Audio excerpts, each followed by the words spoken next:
تفتنتي 12 خفلي زوا سمين معراب تግራይን ከባቢኡን ኣብ ዩኒቨርሲቲ ኣክሱም ጨንፈር ሽረንዳ ስላሴ ሃገራዊ ፈተና ሙሳር ጀሚሮም ተማሃሮ ብቀረበኦም ምፍታኖም ዝተወሃቦም ፈተና ብዝተረጋግዐ መንፈስ ክምልሱ ሓጋዝ ከም ዝኾነ ብምግላጽ ብመርበብ ሓበሬታን በወረቐትን ዝፍተኑ ካብ ቀዳማይ ክሳብ ሳልሳይ ዙራት ብምምዳብ ፈተና ከም ዝወሃብ ዝሓበሩ ድማ ምክትል ፕሬዚደንት ዩኒቨርሲቲ ኣክሱም ጨንፈር ሽረንዳ ስላሴ ዶክተር ዳዊት ማሞ እዮም ኣብ ክልተ ሴሽን ተፈተንቲዮም ዘለውና ናይ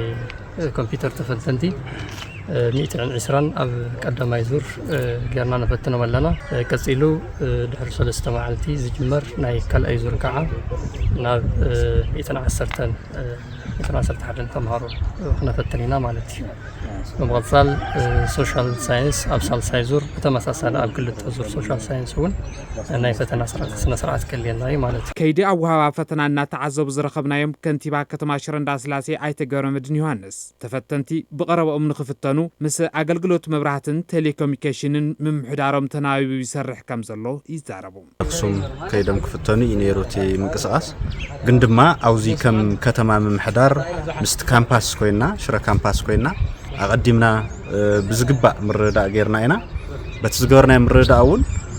تجوارا وخينو لما أنتي نفتنا بقينا لنا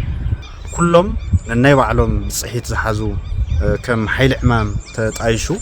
ناي مسارتنا مع زلو كتما تيلي مورهتي تمر تخفلناتنا ناي صدتها كلهم مالتي مست كامباس بستوادده صبغ زخانه منقدي بسترغاغا تجمير الله كاب منستر تمرت فيدرال زمصو ايته ساهلوين شت كيد سرعه وها فتنا بسترغاغا منلكعو نات سالطه كم زلو يገልጹ ኦንላይን ተፈታኞች ፈተናውን ለፍጹም